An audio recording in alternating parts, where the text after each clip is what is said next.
ये भारत में सबसे पावरफुल जॉब है, क्योंकि वह राज्य सरकार उस अधिकारी को कुछ समय के लिए सस्पेंड कर सकती है, लेकिन हमेशा के लिए नौकरी से निकालने का अधिकार उसे नहीं होता है। सबसे डरा हुआ यही कर्मचारी रहता है कि जो डीएम है ना, डीएम, इसका नाम होता है कलेक्टर। ये राजा से कम नहीं है ये। तो आप जब आईएएस बनिएगा, 25-30 साल का अनुभव हो जाएगा, तो पूरा झुंड में रहिएगा, आप लोगों को बिल्डिंग में रखा जाएगा। 311 आर्टिकल 311 में कहा गया है कि संघ लोक सेवा आयोग के जो भी नौकरी करता है संघ लोक सेवा आयोग के द्वारा, उनकी नौकरी से आप ऐसे नहीं कि एक झटके में उनको नौकरी से निकाल दे, ठीक है। तो उनको ना क्या करना है, आप लोग को संरक्षण देना है। संविधान उन लोगों को क्या देता है, संरक्षण देता है। किसके तहत? 311 के तहत। इसलिए देखिएगा, आईएएस अधिकारी जो डीएम एसपी होते हैं, इन लोगों को नौकरी से निकालना काफी टफ हो जाता है। जो डीएम वगैरह होते हैं, डीएम एसपी मजिस्ट्रेट, इन लोग को नौकरी से निकालना काफी टफ हो जाता है, क्योंकि अगर आपने यूपीएससी या स्टेट पीसीएस के थ्रू क्या लिया है, जॉब लिया है, तो आपके लिए संरक्षण का अधिकार किसमें है? 311 में है। किसमें दिया गया है? 311 में दिया गया है, ठीक है। तो संघ लोक सेवा आयोग या फिर जो भी राज्य लोक सेवा आयोग है, इनके कर्मचारियों का संरक्षण आपसे पूछ चुका है कि संघ या राज्य लोक सेवा आयोग के कर्मचारियों का संरक्षण आर्टिकल संख्या कितना में दिया गया है? तो आर्टिकल संख्या 311 में दिया गया है। किसमें दिया गया? 311 में। अब हम चलते हैं 312, उसके बाद चलेंगे 315। देखिए 312 में क्या कहा है, तो इसको पहले समझते हैं। अखिल भारतीय सेवा क्या होती है? 3 टाइप की नौकरी को ध्यान से समझिए। ये 3 नौकरी, एक होती है अखिल भारतीय सेवा।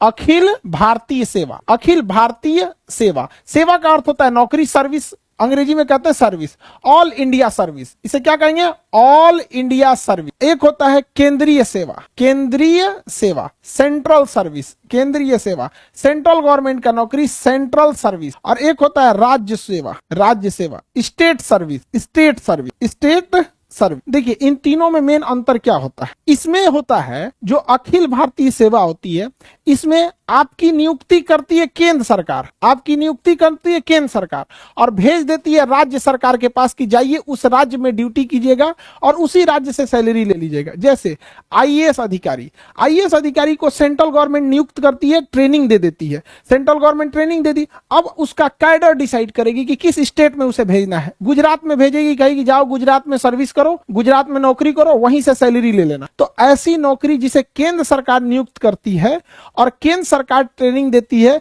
लेकिन वह व्यक्ति आके राज्य सरकार के डिपार्टमेंट में सेवा देता है और राज्य सरकार से सैलरी लेता है, ऐसी नौकरी को अखिल भारतीय सेवा कहते हैं। यह भारत में सबसे पावरफुल जॉब है, क्योंकि वह राज्य सरकार उस अधिकारी को कुछ समय के लिए सस्पेंड कर सकती है, लेकिन हमेशा के लिए नौकरी से निकालने का अधिकार उसे नहीं होता है, अर्थात बर्खास्त, यानी उसको टर्मिनेट नहीं कर सकती है। इतना पावर होता है। अखिल भारतीय सेवा में सैलरी राज्य सरकार देती है, लेकिन नियुक्ति कौन करती है? केंद्र सरकार। सबसे पावरफुल होता है। इसमें कौन कौन आएगा अखिल भारतीय सेवा में? तो देखिए ध्यान से, एक आता है इंडियन एडमिनिस्ट्रेटिव सर्विस, आईएएस अमूमन डीएम लिखता है, आईपीएस लिखता है, और इंडियन फॉरेस्ट सर्विस, भारतीय वन विभाग। इंडियन फॉरेस्ट सर्विस को रखा गया किसके? कब? 1966 में। क्यों? क्योंकि हमें उस समय आभास हो गया कि जंगलों की कटाई इतनी तेजी से चल रही है कि छोटे मोटे कर्मचारियों को वहां के ठेकेदार, विधायक उधायक डरा धमका मिला उला के कटवा लेते हैं सब पेड़ वगैरह। तो वहां आभास हुआ कि एक ऐसे अधिकारी की जरूरत है जो राज्य सरकार या लोकल लोगों से उतना न डरे। आईएएस जो होता है ना, ये कार्मिक मंत्रालय इसको कंट्रोल करती है, इसे गृह मंत्रालय कंट्रोल करती है, और इसे पर्यावरण एवं वन मंत्रालय कंट्रोल करता है। आईपीएस की ट्रेनिंग किस शहर में? हैदराबाद। आईएएस की ट्रेनिंग किस शहर में? आईएएस की ट्रेनिंग, आईएएस की ट्रेनिंग मसूरी में। और आईएफएस की ट्रेनिंग कहां होती है? IFS Indian forest service, Dehradun. केंद्रीय सेवा में केंद्र सरकार नियुक्त करती है और केंद्र सरकार अपने पास रख लेती है। केंद्र सरकार नियुक्त करती है और केंद्र सरकार अपने पास रख लेती है। ये होता है केंद्रीय सेवा। जैसे रेलवे, रेलवे में नियुक्ति कौन करेगा? केंद्र सरकार। ट्रेनिंग कौन देगा? केंद्र सरकार। भेज कहां देगा? रेलवे डिपार्टमेंट में। रेलवे डिपार्टमेंट किसका?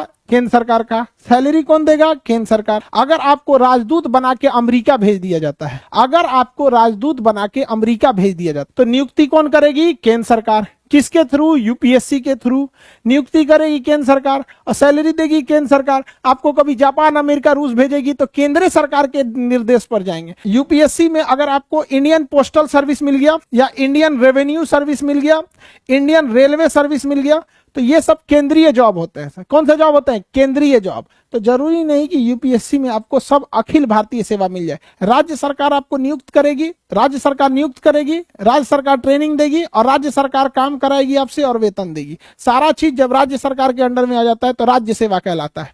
क्या कहलाता है? राज्य सेवा। जैसे बिहार दरोगा, जैसे दरोगा का एग्जाम, दरोगा का वैकेंसी कौन निकालता है? राज्य सरकार। एग्जाम कौन लेगा? राज्य सरकार। ट्रेनिंग देगी राज्य सरकार, काम कराएगी राज्य सरकार, और उसके बाद से आपको सस्पेंडो कर देगी राज्य सरकार, निकाल के फेंकियो देगी राज्य सरकार, टर्मिनेट भी कर देगी राज्य सरकार। सबसे डरा हुआ यही वाला रहता है, सबसे डरा हुआ यही कर्मचारी रहता है, क्योंकि राज्य सरकार के अंडर में ही सब कुछ रहता है। अरे भैया हमरा उठा के मत फेंक दियो। समझ में आएगी नहीं?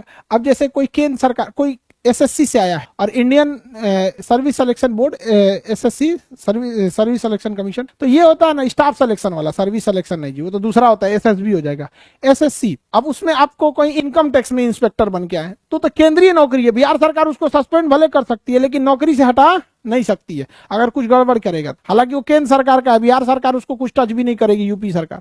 आप रेलवे में टेक्नीशियन, सपोज कीजिए लोको पायलट है, ट्रेन चला रहे हैं, ऐसे स्टेयरिंग नहीं होता जी, ए9 हैंडल होता है, ट्रेन चला रहे हैं, तो क्या राज्य सरकार आपको, यूपी सरकार कहेगी खराब ट्रेन चला रहे हो, हटो? नहीं हटा पाएगी। कौन हटाएगा? केंद्र सरकार हटाएगी। तो सबसे ज्यादा कर्मचारियों के पास पावर किसके पास रहता है? अखिल भारतीय सेवा के, और सबसे कम राज्य सरकार के पास। जैसे पुलिस हो गया, सरकारी स्कूल के टीचर देखिएगा पोलियो पिलाने के लिए भेज देता है, कभी कभी चुनाव में ड्यूटी लगा देता है, कहीं कहीं तो नहीं लगाए ना इन लोग चुनाव में ड्यूटी। डीएम पूरे जिले के चुनाव का अपना सबसे बड़ा अधिकारी होता है, डिस्ट्रिक्ट मजिस्ट्रेट सबसे बड़ा पावरफुल होता है। लोग कहते हैं कि पढ़ लिख के राजा बनोगे, तो उन बकलोलवन को बोलिएगा कि जो डीएम है ना, डीएम डिस्ट्रिक्ट मजिस्ट्रेट, ये राजा ही है। समझ में गया? इसका नाम होता है कलेक्टर, टैक्स कलेक्ट करता है पूरे राज्य से। ये राजा से कम नहीं है, ये पूरा जिला इसी के अंडर में आता है। तो जो अगर बोलेगा कि पढ़ लिख के राजा बनोगे तो कहिएगा हाँ अभी नाम बदल गया, उसी का नाम है डीएम। और पुराना राजा हो जाएगा तो कमिश्नर, डायरेक्टर, फिर बड़ी ज्यादा जाएगा, additional secretary, joint secretary, secretary, chief secretary.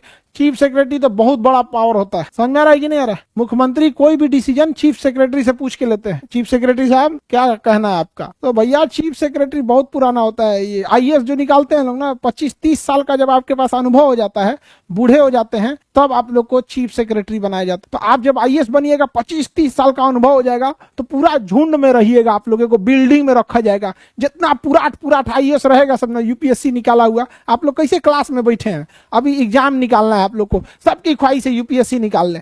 तो ऐसे ही अलग अलग शहर से कोई यूपीएससी निकाल के आया रहेगा, कोई कहीं पे 20 साल डीएम रहा है, कोई आईपीएस रहा है, कोई कमिश्नर रहा है, उसको फिर बुलाया जाएगा, बड़का बिल्डिंग में उसको रखा जाएगा, उसका नाम रहेगा सचिवालय। सचिवालय में सब ऐसे ही बड़का रहता है, उसी सबसे डिसीजन लिया जाता है। समझ में आ रहा है कि नहीं? तो काफी बड़ा पोस्ट होता है।